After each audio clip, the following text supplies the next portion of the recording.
What's up, guys? It's Big O again, and I just want to kind of talk to my YouTube family and just say I want the point of this video to be about what's going on this week in terms of like car sales and life.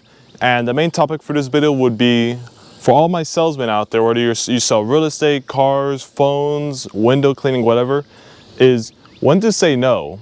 More specifically, when to say no to a mother effer. And here's what I mean by that, okay? So just this weekend, I had a client, okay? It was a guy who came in looking to trade in his truck and buy a new one, all right? And he was just giving me a lot of shit, you know what I'm saying? You know, it was an older black fellow, and he was just being he was being a hardhead, basically. He was being a hard ass, is what he was being. And this and that, and he told me he wasn't sure what his credit score was. So I'm like, okay, let's pull credit real quickly, find out if we can even get you approved or not. You know what I'm saying? A pretty simple request. And he wants to be like, oh man, I'm not sure about this. I think you guys are trying to scare me. I think I'm just gonna leave. I'm just like, and I was in my head, I'm like, dude, I said it's, keep in mind, that was this Saturday, okay? I'd been there since 5. I set 6 appointments, not one of them showed up. He was the last guy, and finally, he was the only one that showed up. I'm like, dude, there ain't no way I'm about to have the only guy who shows up not come in and buy a dang car. You know what I'm saying? After all that work I put in the week prior to this to set up all these appointments, and I have only one show up. So I was like, no matter what, I had this mindset that this is Alcatraz. Nobody's escaping, okay? It's buy or die over here. So I was like, okay, hold on. Before you leave, let me at least tell you what the value of your vehicle is, just so this trip wasn't for nothing, okay? Pretty good sales, if I don't say so myself. It was pretty good. Pretty big comeback, because he was about to leave if I didn't pull something.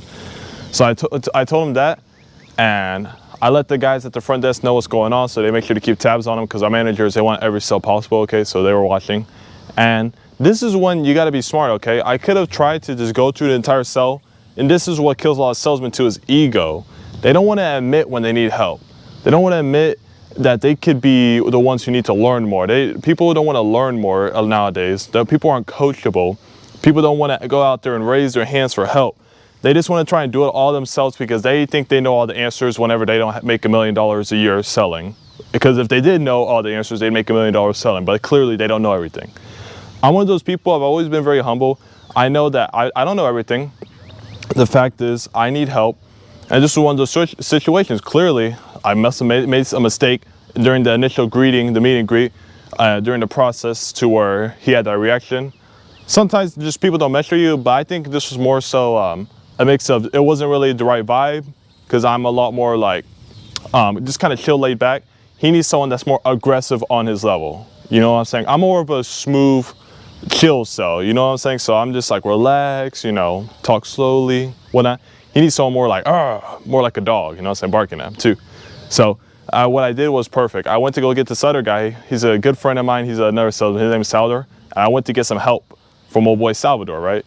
And that's exactly what I did. And I noticed immediately, he went over there, he had he's been in the business a lot longer than I have. So he came with the strong confidence.